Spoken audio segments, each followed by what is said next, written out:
allegations against the Adani group, Gautam Adani, in American courts. What impact will this have on Indian businesses internationally?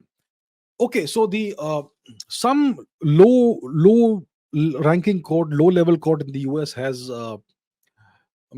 issued a charge sheet or something uh, against the Adani group, against Gautam Adani, saying that they have given bribes allegedly worth what, $500 million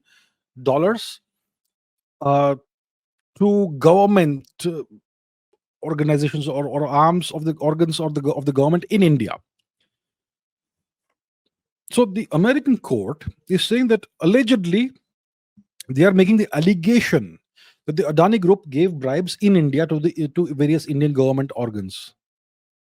Now, if let's assume hypothetically, in a hypothetical world, that this may allegedly have happened. Okay, hypothetically, it's happening in India, right? What business do the American courts have talking about India's internal matters? Do they believe that their laws are extraterritorial? They are applicable across the world, outside their territories? In that case, why do they keep on harping about the rules based world order? The first principle, the foundational pillar of the so-called rules based world order is national sovereignty and non-interference, that every nation will be completely sovereign. And the principle of non-interference is that no nation will interfere in the internal affairs of other nations. Every nation is free to manage its internal affairs on its own without external interference. That's the foundational pillar of the so-called Westphalian order, the rules-based world order. And the Americans think that they can now put their poke their fingers and noses into the internal affairs of other nations. So that's the kind of thing they're doing, and they will probably prosecute a case against Mr. Adani or whatever. I'm not sure what the course of action they're going to take is, but they're piling on the pressure against India now in this matter. Now, why is the Adani group important? The Adani group, it takes up international projects. And what kind of international projects does it take? It takes up international projects that are aligned with India's geopolitical interests. For example, the Adani group has the port, purchased or taken control uh, for a certain number of years, the port in Haifa, Israel. It's an extremely important port. They uh, they manage mines, coal mines, and whatnot, other mines, and all kinds of such projects. Australia and other countries, and where not, that are important to India geopolitically. So, so they are kind of working, and some of these projects that they are working on have a certain amount of Indian government share in that. So all these projects are important to India geopolitically. That's why the Adani group is important to it's essentially, you could say, a tool or an arm of India's geopolitical strategy to a certain extent. And it is not doing anything illegal. It is doing everything legally. Right? But now the Americans have done that, and the Kenyans have cancelled a big contract that they had awarded to the Adani group. Uh, and there are looks like there are certain, let's say, elements within India that are very pleased with what has happened. They are very pleased, and it looks like some of these elements may have linkages to foreign governments. Let's just put it like that. I'm not naming anybody, so okay, I'm not naming anyone, but there are lots of elements in India that seem to have very straightforward, clear linkages with foreign governments, maybe source of funding or whatever, and they seem to be working against the national interests of India. Now there are a lot of influencers also who keep on demonizing Adani, and they play on the average Indian person's mistrust of wealth. Now, what do I mean by mistrust of wealth?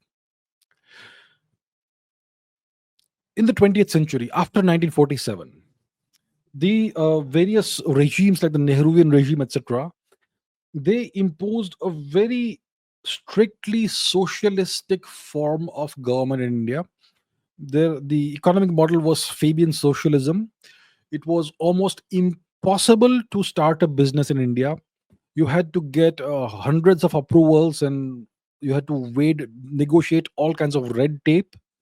And even if you succeeded in starting a business in India, you had to allegedly pay bribes to all inspectors and babus and bureaucrats and politicians and whatnot.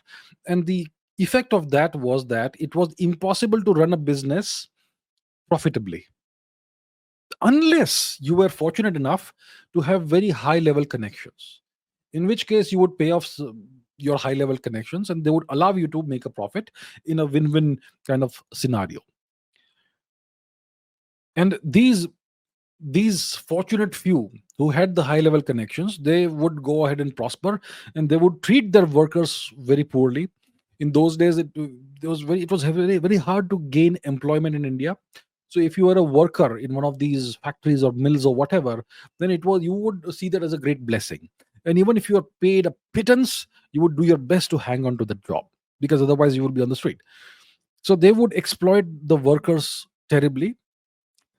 So it was and so it was natural for Indians to see anybody who was wealthy in the 20th century.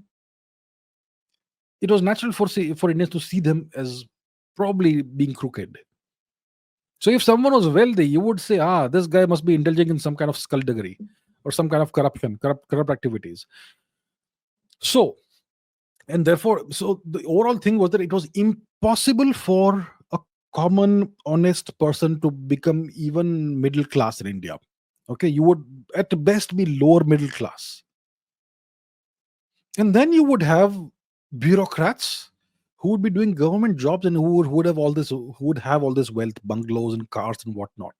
So in India, wealth was seen as something that was evil, and wealth was seen as something you could achieve only by being corrupt and crooked and evil. And that perception, unfortunately, still exists today.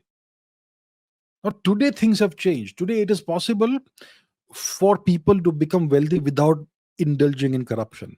But those old attitudes still persist, and for good reason. Even today, if any, if you see bureaucrats and politicians who have these, I don't know what before elections, the politicians have to declare their wealth, right? The minimum amount of wealth will be 20-30 crores for a random local politician. How on earth does a politician acquire so much wealth, right? And then you have bureaucrats today also, allegedly some. Okay, I'm not saying all politicians either, but a lot of bureaucrats have wealth that is hard to account for. It's beyond their income, right? So that's why even today people see wealth as something evil. If you are wealthy, it means that you must have done something crooked, something corrupt. And that's why when people like Ambani, Adani get really really wealthy, people see them as being the epitome of whatever, they can't see them as being honest individuals. So that's why there is a lot of let's say misinformation out there. I think Mr. Adani is a reasonably self-made man. He has, you know, put in all the hard yards. He has paid his dues, I'm pretty sure. Uh, and whatever projects he is doing are in synchronicity with the Indian national interest. So I think we should support him and support the Adani group, because it's good for India. Uh, but yeah, this is the situation that we are facing right now. That the Adani group has been, the Americans have opened a case against it, and they have alleged that they have paid bribes. And maybe the Americans could go after other Indian businesses that are also in synchronicity with the Indian interest. Okay, so as long as you are a business person and you're not doing something that helps India, they will leave you alone. But if you are a big business person and you are operating projects that are helping India directly or indirectly in a geopolitical manner, they're going to target you. That's what you will face. But if you're a person of Indian origin and doing your own business and it has nothing to do with India, then you will be left alone. That is how it's going to be played.